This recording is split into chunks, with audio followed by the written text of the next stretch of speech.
रोहन और मैं हमारे दोस्त विनोद की शादी में उसके गांव जा रहे थे। उसका गांव काफी दूर था, लगभग 7 घंटे का सफर था। ऑफिस में ज्यादा काम के चलते हम दोनों ही निकलने में देर हो गए थे। जब हम रास्ते पर निकले तो रात का वक्त था, बस कुछ गाड़ियों का ही आना जाना था। गुस्से और थकावट के बीच मैंने रोहन से कहा, क्या यार, इतना काम था कि अब रात को सफर करना पड़ रहा है। रोहन हंसते हुए कहता है, चल कोई नहीं, रात का सफर और भी ज्यादा मजेदार होगा। बस ध्यान रखना, इस रास्ते पर बहुत कहानियां सुनी है। हम दोनों की बातें चल रही थी और धीरे धीरे हम सफर पर आगे बढ़ते जा रहे थे। अब रात के लगभग 10 बज रहे थे। रात का सन्नाटा जैसे गहरा चुका था। गाड़ी के अंदर पुराने गाने हल्की आवाज में गूंज रहे थे और रोहन की आंखें धीरे धीरे बंद होती जा रही थी। बीच बीच में रेडियो बंद होने लगा तो मैंने परेशान होकर रेडियो बंद कर दिया और सब कुछ अचानक चुप हो गया। गांव जाने का रास्ता कच्चा और सुनसान था, वहां कोई जाता भी नहीं दिख रहा था। रास्ता अब जंगल से होकर फिर आगे हाईवे से मिलता था। थोड़ी देर बाद गाड़ी का इंजन अचानक बहुत तेज आवाज करने लगा। इंजन से उफनता हुआ गर्म धुआं बाहर आने लगा और मैंने गहरी सांस लेते हुए कहा, इस गाड़ी को भी अभी खराब होना था, अब तो कोई मदद भी नहीं मिलने वाली। गाड़ी को किनारे पर रोकते ही जैसे कुछ पल के लिए सब कुछ शांत हो गया। मैंने गहरी सांस ली और गाड़ी से बाहर निकला।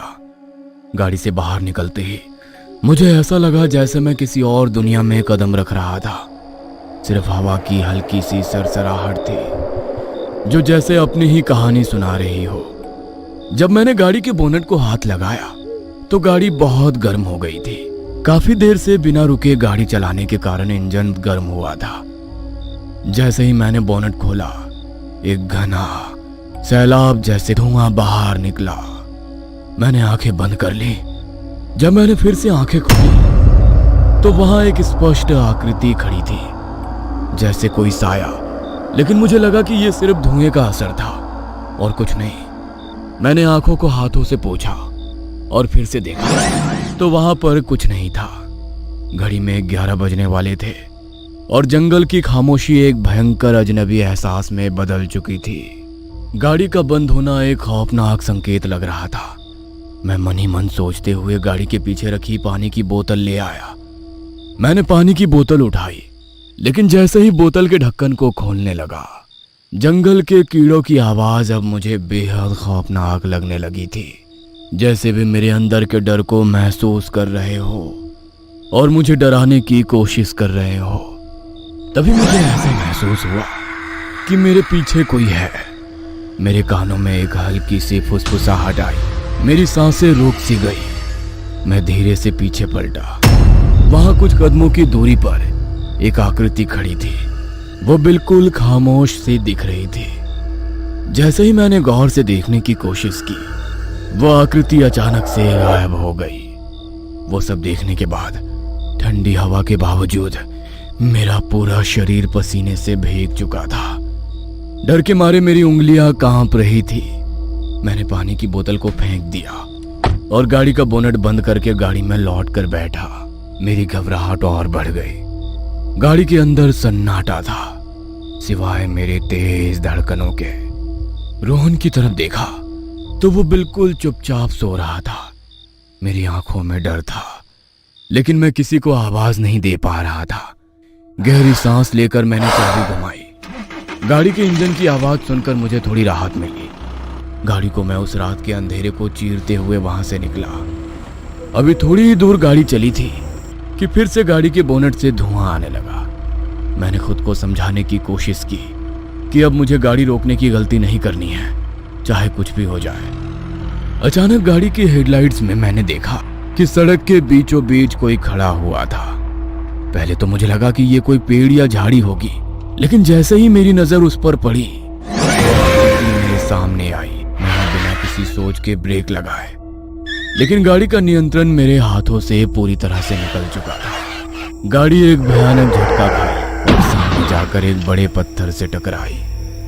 अचानक कुछ देर तक सब तरफ एक अजीब सी खामोशी छा गई। चारों ओर सिर्फ सन्नाटा फैल गया। चांद की हल्की रोशनी भी उस घने अंधेरे में गुम हो चुकी थी।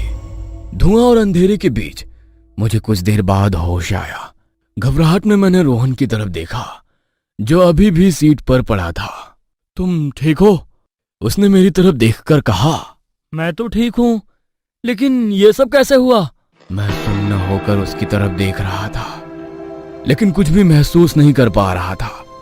मेरा दिमाग पूरी तरह से अंधेरे में खो चुका था, जैसे मैं किसी भयानक ख्वाब में फंसा हुआ था।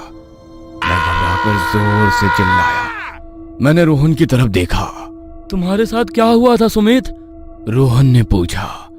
उसकी आवाज में घबराहट साफ झलक रही थी। मुझे नहीं पता, लेकिन मैं कुछ अजीब सा महसूस कर रहा था, और अचानक जैसे मुझे लगा कोई हमारी गाड़ी के आगे आया। कौन था? मुझे नहीं पता। रोहन ने मेरी बात सुनकर थोड़ा पीछे हटते हुए कहा। मुझे भी कुछ अजीब सा महसूस हो रहा था। यहाँ इस रास्ते के बारे में बहुत कहानियां सुनी है मैंने। लोग कहते हैं कि यहाँ कोई आत्मा भटकती है। जो भी इस रास्ते से गुजरता है उसे अजीब सी चीजें दिखती हैं। उसकी सारी बातें सुनकर मेरे रोंगटे खड़े हो गए। हमें यहाँ से जल्दी निकलना चाहिए, मैंने कहा। उसने अपना मोबाइल निकाला और कहा, मैं विनोद को कॉल करता हूँ, शायद वो हमारी कोई मदद कर पाए। रोहन ने मोबाइल में देखा तो उसमें नेटवर्क ही नहीं था। मैंने कांपती हुई आवाज में पूछा, क्या हुआ? यहाँ पर नेटवर्क ही नहीं है, अब क्या करें? अचानक से उसके मोबाइल की रिंग बजने लगी। हम दोनों एक दूसरे को देखने लगे। दोनों के मन में एक ही सवाल था कि जब मोबाइल में नेटवर्क ही नहीं था तो मोबाइल की रिंग कैसे बज रही थी। उसने मोबाइल में देखा तो उसमें से बहुत तेज रोशनी निकली और मोबाइल अचानक बंद हो गया। थोड़ी देर बाद मुझे किसी के गुर्राने की आवाज आने लगी। रोहन अभी भी उस बंद पड़े हुए मोबाइल की तरफ देख रहा था। मैंने कहा, रोहन, तुझे कोई आवाज सुनाई दे रही है? आवाज अब तेज होने लगी थी। तभी उसने धीरे से मेरी तरफ देखा। जब मैंने उसे देखा तो मेरे हाथ पैर कांपने लगे। आप सोच भी नहीं सकते, उसकी आंखें सफेद पड़ गई थी और वो मेरी तरफ गुस्से से देख रहा था, मानो कोई शापित आत्मा ने उसके शरीर पर कब्जा कर लिया हो। देखते ही देखते उसका चेहरा बहुत ही भयानक हो गया था। रोहन अब पूरी तरह से बदल गया था। मैंने उसे आवाज लगाई, लेकिन कोई फायदा नहीं हुआ। तभी अचानक रोहन मेरे ऊपर झुक गया और उसने अपने लंबे नाखून से मेरे चेहरे के ऊपर हमला किया और मेरी छाती पर बैठकर कुछ बड़बड़ाने लगा। मैं अपनी जान बचाने के लिए इधर उधर कुछ ढूंढने लगा। तभी मेरे हाथों में एक पत्थर लगा। मैंने बिना देरी किए पत्थर उठाया और जोर से उसके सिर पर मारा, लेकिन उसे कुछ भी नहीं हुआ। तो मैंने 2-3 बार फिर से उसके सिर पर जोरदार वार किए। वह बाजू में जाकर गिर गया। मैं वहां से गाड़ी की तरफ भागा और वो भी मेरे पीछे पीछे भागने लगा। गाड़ी के अंदर बैठते ही मैंने जल्दी से दरवाजा लॉक किया। मेरी सांसें तेज चल रही थी और दिल इतनी जोर से धड़क रहा था कि मुझे अपने सीने से उसकी आवाज सुनाई दे रही थी। मेरी नजर गाड़ी की पिछली सीट पर गई, जहां एक लोहे की रॉड पड़ी थी। मैंने उसे जल्दी से उठाया और खिड़की से बाहर झांक कर देखने लगा। कुछ देर तक सब कुछ शांत हो गया था, लेकिन तभी अचानक रोहन गाड़ी की छत पर कूद पड़ा और उसके तेज नुकीले नाखून से गाड़ी की छत को फाड़ने लगा। छत पर भयानक आवाजें गूंज रही थी। अब मेरी हालत बहुत खराब हो चुकी थी। मुझे लगा कि मेरे बचने की कोई उम्मीद ही नहीं है। मैं डर और घबराहट से कांपने लगा और मन ही मन बस भगवान से दुआ करने लगा, हे भगवान, मुझे बचा लो, मुझे बचा लो। उसका हाथ गाड़ी की छत को चीरते हुए मेरी तरफ बढ़ा, लंबी नुकीली उंगलियां। मेरा डर अब बेकाबू हो चुका था। मैंने बिना एक पल सोचे गाड़ी का दरवाजा खोला और बाहर कूद गया। पीछे मुड़कर देखा तो रोहन मुझ पर गुर्राने लगा। मैंने बिना देरी किए भागना शुरू कर दिया। उस काली रात के अंधेरे में मुझे नहीं पता था कि मैं कहाँ जा रहा हूँ। भागते भागते मैं वहां से काफी दूर आ गया। तभी मेरा पैर किसी चीज से टकराया और मैं नीचे गिर गया। मैंने खुद को संभालते हुए पीछे मुड़कर देखा, वो वहीं खड़ा था, बिल्कुल मेरे पीछे, जैसे कोई साया। उसकी आंखों में एक खौफनाक चमक थी और उसकी मुस्कान में शैतानियत का रंग था। उसने एक हाथ से मेरी गर्दन को कसकर पकड़ लिया और मुझे ऊपर उठा लिया। मेरी सांस अटकने लगी और मैं पूरी तरह से उसके शिकंजे में फंसा हुआ महसूस कर रहा था। मैंने पूरी ताकत लगाकर रॉड को उठाया और उसे जोर से उसकी खोपड़ी पर मारा। वो छटपटाते हुए नीचे गिर गया। गुस्से और डर से मुझे होश नहीं था। मैंने उसके सिर पर बार बार हमला किया। अगर आप इस स्थिति में होते तो आप क्या करते? मेरा मन कर रहा था कि मैं उसे पूरी तरह से खत्म कर दूं। जैसे ही मैंने उसके सिर पर एक और जोरदार वार किया, मुझे लगा कि शायद अब वो और नहीं उठेगा। उसका चेहरा असहनीय तरीके से विकृत हो चुका था। कुछ देर बाद न जाने कैसे मैं बेहोश हो गया और जमीन पर गिर पड़ा। जब मेरी आंख खुली तो सिर भारी था और शरीर में अजीब सी थकान महसूस हो रही थी। धीरे धीरे मैंने महसूस किया कि मैं एक बिस्तर पर लेटा हुआ हूं। मैंने इधर उधर देखा तो महसूस हुआ कि मैं किसी अस्पताल के कमरे में हूं। एक नर्स मेरे पास खड़ी थी।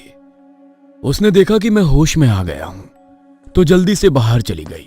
कुछ ही देर में एक डॉक्टर और एक पुलिस अफसर अंदर आए। पुलिस अफसर ने मेरे पास आकर पूछा, कैसा लग रहा है तुम्हें? मैंने खुद को संभालते हुए कहा, मैं यहां कैसे पहुंचा और रोहन कहाँ है? डॉक्टर ने मेरी हालत देखकर थोड़ा रुककर कहा, देखो, एक हफ्ते के बाद तुम होश में आए हो।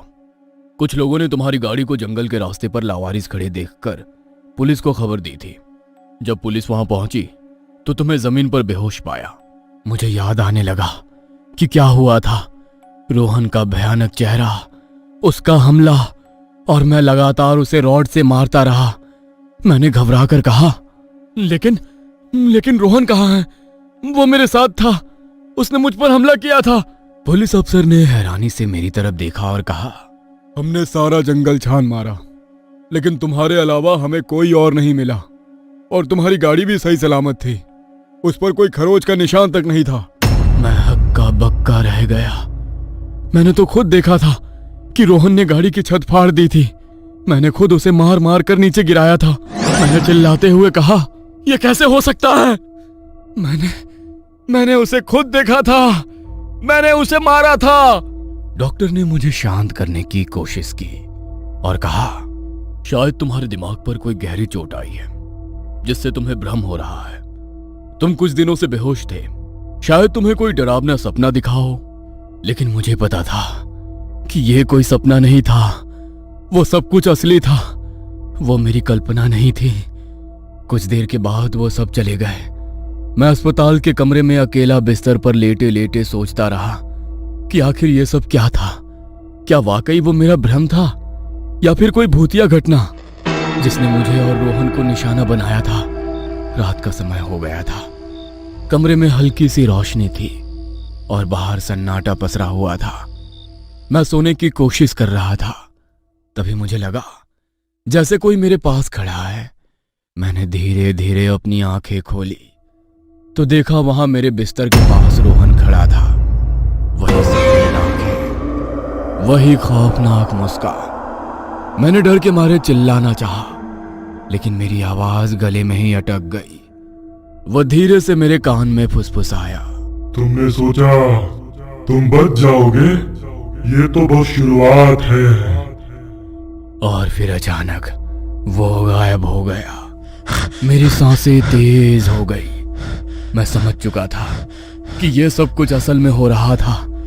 मैं अभी भी उस भयानक खेल का हिस्सा था और शायद इस बार बचने का कोई मौका नहीं था। उस रात के बाद से मैं हर दिन किसी अदृश्य ताकत से लड़ता रहा।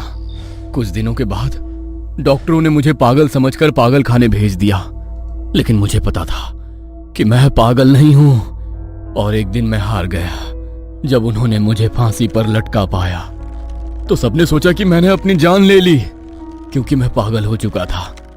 लेकिन सच्चाई ये थी कि मैं उस भयानक आत्मा से बचने की आखिरी कोशिश कर रहा था। अब मैं यहां नहीं हूं, लेकिन मेरी कहानी यहीं खत्म नहीं होती। क्या आपको लगता है कि सुमित ने सच कहा था या वो वाकई में पागल हो गया था?